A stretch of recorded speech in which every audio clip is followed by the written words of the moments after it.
mission du mouvement nazi est de détruire le judéo-bolchevisme.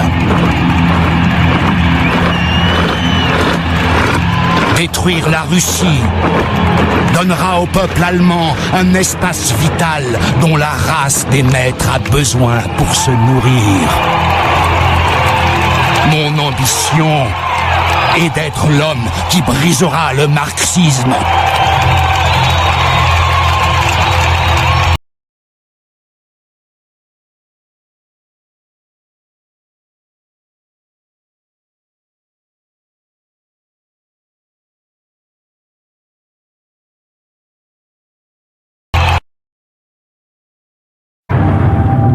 Mais ce n'est que 10 mois plus tard, à l'été 1942, que va se jouer l'une des plus grandes batailles du siècle. Nous sommes à Stalingrad. C'est le tournant de la Seconde Guerre mondiale.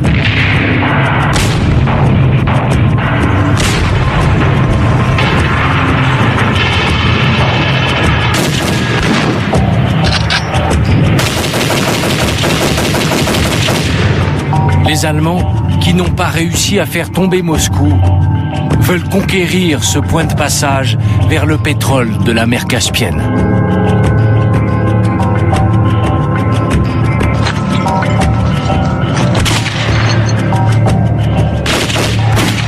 Ils occupent 90% de la ville.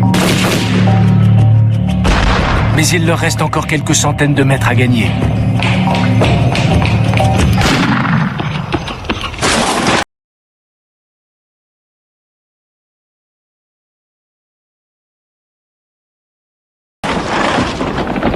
En face, les soviétiques leur opposent une résistance acharnée. Le mitrailleur russe Andrei Koziaïnov est l'un d'entre eux. On entend les pas et le souffle des soldats allemands. Je ne peux pas les voir à cause de la fumée. On tire au jugé. À l'oreille.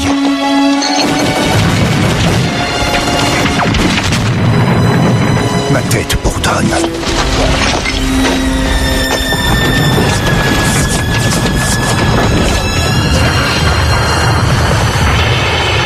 Au total, 2 millions d'hommes vont mourir à Stalingrad.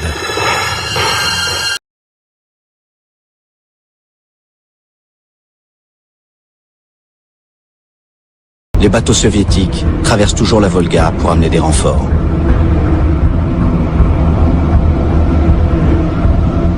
Chaque jour, des milliers de jeunes hommes, parfois sans armes ni formation militaire, sont déversés sur les berges. Ceux qui reculent devant les obus allemands sont impitoyablement abattus par les commissaires politiques.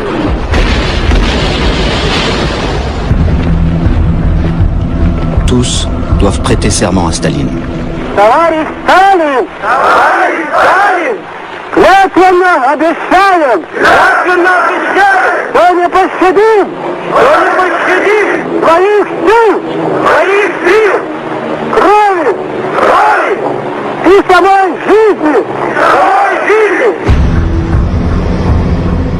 L'Union soviétique tout entière travaille, malgré les destructions et la perte du quart de son territoire, à donner à cette nouvelle armée un énorme matériel. Les usines, déplacées et remontées aux portes de l'Asie, tournent maintenant jour et nuit. Là aussi, le sacrifice humain est terrible. Dans cet hiver de 1942, dans leurs ateliers sans chauffage et parfois même sans toit, les femmes ont froid. Elles ont faim, elles meurent d'épuisement, mais la production industrielle soviétique est décuplée. Pour la première fois depuis le début de la guerre, Staline sagement a décidé de ne pas intervenir lui-même et de laisser faire son chef d'état-major, le général Zhukov. Zhukov a un plan de bataille. Il veut prendre au piège les Allemands dans la ville qu'ils viennent de conquérir.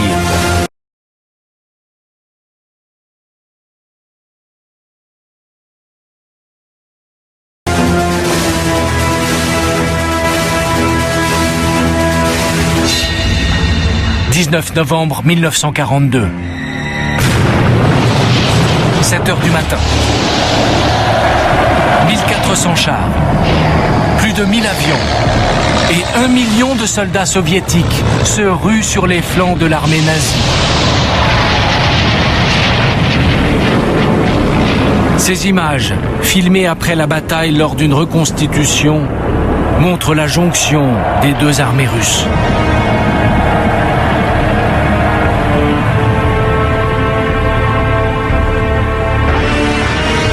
Quelques semaines plus tard, 300 000 soldats allemands encerclés, mal équipés et affamés finissent par se rendre avec leur chef, le maréchal von Paulus. C'est la première fois qu'un maréchal nazi est capturé vivant.